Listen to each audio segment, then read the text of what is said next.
안녕하세요. 시청자 여러분의 소중한 시간을 저와 함께 해주셔서 대단히 감사합니다.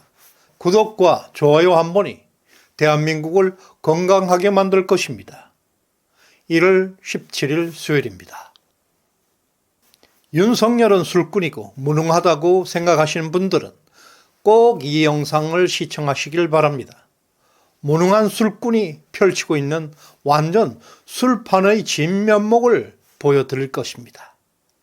윤석열은 무능한 술꾼이라고 비웃는 바로 그분들에게 드리는 영상입니다.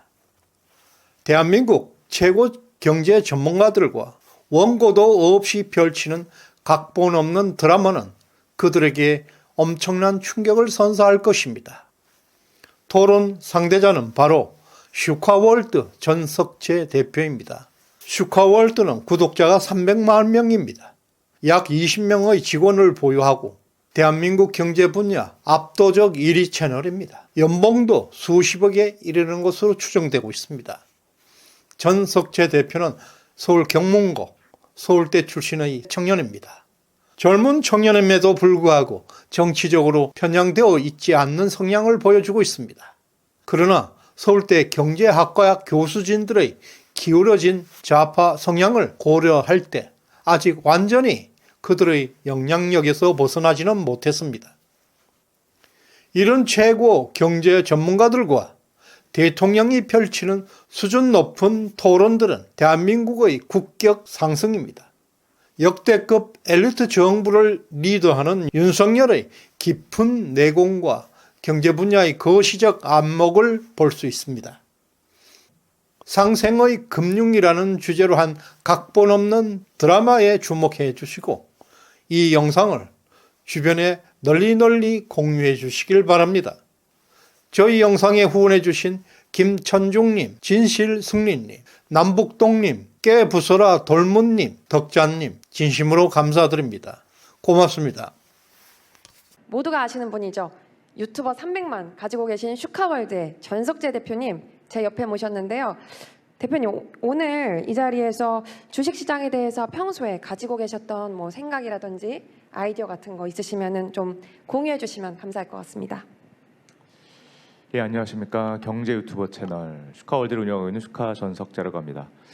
오늘 저는 이 자리에서 우리나라에서 가장 가슴 아픈 단어 중에 하나인 코리아 디스카운트에 대해서 조금 말씀을 나누고자 합니다. 코리아 디스카운트, K-디스카운트는 여러분들 모두 다 아시지만 우리나라 주식이 다른 나라 외국 주식들에 비해서 가격이 상대적으로 낮은 것을 의미합니다. 정말 가슴 아픈 단어죠. 그리고 국내외 투자자들이나 전문가들은 한결같이 이 원인에 대해서 국내 기업들의 주주보호 미흡을 지적하고 있습니다. 주주보호 미흡이라는 것은 놀랍게도 우리나라 기업들이 의사 결정을 할 때 주주들의 의사에 반하거나 주주들의 이익에 반하는 결정을 내린다는 사실입니다. 어떻게 보면 이해가 안 되는데요. 기업의 어떻게 보면 주인인 주주를 위한 결정을 어떻게 안 할 수 있냐?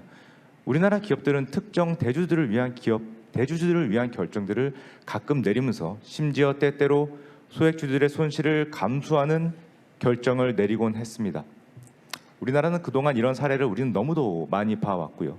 제가 대표적으로 예를 들어보자면은 특정 대주주들의 어떤 경쟁력이나 이익을 위한 우리가 흔히 말하는 쪼개기 상장을 한다든지 아니면 그들의 관리하에 있는 돈을 모든 주주들에게 공평하게 나눠 상생을 해야 되는데 그게 싫기 때문에 보유금으로 놔두고 배당을 많이 주지 않고 우리나라 기업들은 주주환원이 미흡한 주식으로 국내외적으로 어떻게 보면 악명을 가지고 있습니다.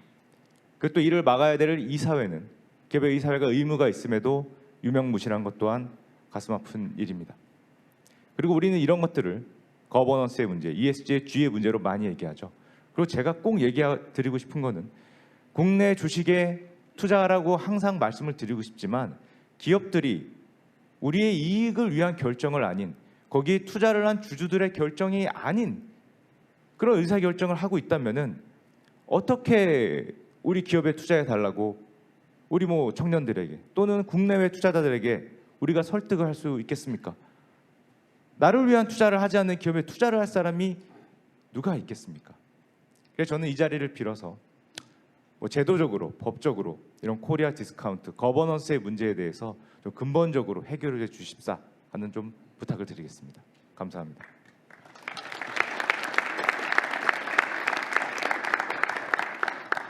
네, 말씀 감사합니다. 저 코리아 디스카운트 문제와 함께 좀 근본적인 원인으로 기업들의 의사결정, 거버넌스 문제 좀 지적해 주셨습니다. 전석재 그 선생님께서 코리아 디스카운트를 이제 우리가 보통 코리아 디스카운트 아까도 제가 세제와 관련해서도 말씀을 드렸지만 이번에는 이제 주주보호 미흡이라는 측면에서 지적을 하셨습니다. 저도 크게 두 가지가 코리아 디스카운트의 가장 중요한 원인이라고 보고 있고 또 이 두 개가 서로 관련이 있습니다. 원래 이 기업의 그 어떤 거버넌스라고 하는 거, 회사법상의 거버넌스라고 하는 거는 그 회사를 대표해서 일하는 사람들이 자기 판단과 자기 이익에 따라서 결정을 하면 그것이 결국 주주에게 이익이 된다는 그런 거버넌스를 만들어내는 게 바로 회사법 아니겠습니까? 그런데 대주주와 일반 소액주주의 어떤 이런 컨플릭트가 늘 존재한다 이 말이에요. 대주주가 임명한 경영진이 소액주주에게 손해나는 방향으로 의사결정하는 경우가 많이 있기 때문에 우리나라 시장에 투자라는 얘기를 하기가 어렵다고 말씀을 하셨어요. 이건 정말 이런 회사법, 이 상법을 좀 저희가 계속 꾸준히 바꿔나가면서 이 거버넌스가 주주의 이익에 부합하는 결정을 할 수 있는 이제 시스템을 만들어야 되고 또 하나가 뭐냐면은 이제 이런 거죠. 대주주는 자꾸 소액주주는 회사의 주식이 제대로 평가를 받아가지고 주가가 올라가야 자산 형성을 할 수가 있는데 대주주 입장에서는 주가가 너무 올라가면 나중에 어떻게 되겠습니까? 상속세를 어마어마하게 물게 됩니다. 거기에다가 할증세까지 있어가지고 그러니까 꼭 무슨 재벌 기업, 대기업이 아니더라도 상장 기업의 앵간한 기업들이 예를 들어서 가업을 승계한다든가 이런 경우에 주가가 올라가게 되면 가업 승계가 불가능해집니다. 그럼 다른 데다가 기업을 팔아야 되고 그렇게 되면 거기 근무하는 근로자들의 고용 상황도 굉장히 불안해지게 되고 그 기업의 여러 가지 기술 이런 것도 제대로 승계되고 발전되기가 굉장히 어렵습니다. 그래서 우리나라에는 독일 같은 강소기업이 별로 없는 것인데 결국 이게 근본적으로는 세제하고 또 연결이 되어 있습니다. 근데 이거는 이제 결국은 이 상속세와 과도한 이 할증과세라고 하는 것에 대해서 이거는 국민적인 공감대가 좀 있어야 됩니다. 근데 우리는 여전히 재산이 많은 사람에 대해서 하여튼 많이 좀 과세를 해서 나눠 가져야 된다는 그런 생각을 많이 갖고 있습니다. 그런데 이런 좀 어떻게 보면은 단편적인 이런 생각들을 조금 더 우리가 성숙하게 볼 수 있는 바로 근거가 뭐냐? 바로 주식 투자자가 이제 우리 5천만 국민 중에 1,400만이나 됐다는 것이죠. 과거에 주식 투자자가 많지 않았다고 한다면은 많은 재산을 상속받는 사람은 세금 많이 내라. 그래서 그 돈 가지고 우리가 좀 복지 비용도 쓰고 하자. 이렇게 됐는데 지금은 국민의 대다수가 주식 투자를 합니다. 뿐만 아니라 사학연금, 국민연금에서 많은 기금들의 그 자산이 제대로 형성이 되고 구축이 된다면은 그게 결국 국민들에게 환원이 되는 건데 아니 주식시장이 디스카운트가 되면은 국민연금이 제대로 이익 창출을 해나갈 수 없습니다. 지난번에도 저희 정부가 이걸 승계받던 해에 국민연금에 손실이 많이 났죠. 또 작년에는 최대 이익을 봤습니다.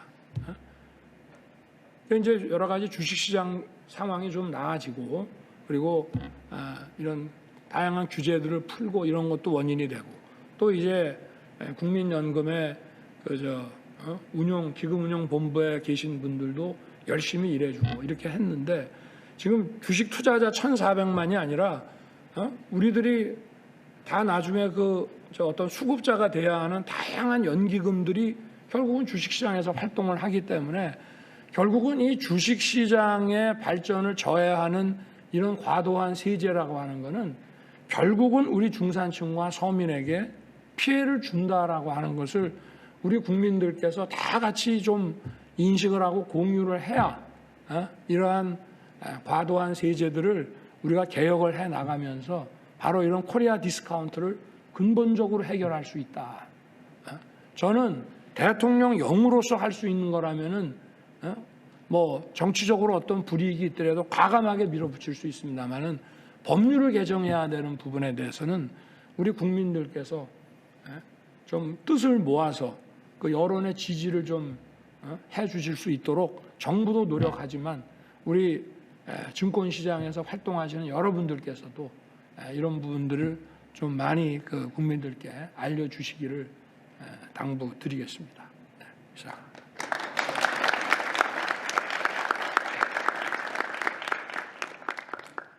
네, 말씀 감사합니다, 대통령님. 그 대통령님께서도 앞선 지금 발표하신 분들과 적극 공감하시면서 주식시장 발전을 저해하는 그런 과도한 세제에 대해서 근본적인 해결이 되어야 하고 이거에 대해서 국민적인 공감대 형성이 꼭 되어야 한다고 지금 강조하고 계십니다. 지금 지속해서 세제 얘기가 나오고 있는데요. 그럼 법무부에 좀 법무실장님 모시고 주주보호 관련된 부분 또 여타 관련된 제도에 대해서 말씀 좀 나눠보면 좋을 것 같습니다. 예, 안녕하세요. 법무부 법무실장입니다. 아까 그 전석재님께서 쪼개기 예상장 문제를 지적하셨는데요. 아시다시피 이것은 알짜 사업을 분리해서 새로 상장하는 물적 분할에서 주로 발생합니다. 정부는 상장회사의 물적 분할에 반대하는 주주를 보호하기 위해서 주식 매수 청구권을 도입한 바 있는데 법무부는 이를 비상장 회사까지 확대하는 상법 개정을 추진하고 있습니다. 또한 소액주주를 위한 인프라 개선에도 노력하고 있습니다. 아시다시피 소액주주가 권리를 행사할 수 있는 가장 중요한 기회는 주주총회, 바로 주총입니다. 그동안 주총은 소액주주 참석률이 저조하고 대부분 30분 정도의 형식적 절차로 운영되어 왔습니다. 이것은 주총이 3월 같은 특정 시기에 집중되어 있고 소액주주가 생업에 종사하면서 주총장에 직접 참석하는 것이 현실적으로 어렵기 때문입니다. 법무부는 배당 기준일을 완화해서 주총의 분산 개최를 유도하고 있고 온라인 주총을 대폭 강화하는 상법 개정도 추진하고 있습니다. 온라인 주총이 강화되면 소액주주 여러분께서 가정이나 직장에서도 쉽게 주총에 접근할 수 있고 보다 실질적으로 주총에 참여하실 수 있을 것으로 생각됩니다. 또한 이런 상법이 개정이 되면은 법적으로도 소액주주의 질문이나 발언권도 보다 강화될 것으로 기대합니다. 앞으로도 법무부는 정부 정책에 적극 동참해서 자유롭고 공정한 시장을 만들어 기업들이 성장하고 그 혜택이 국민 여러분께 돌아갈 수 있도록 최선을 다하겠습니다. 감사합니다.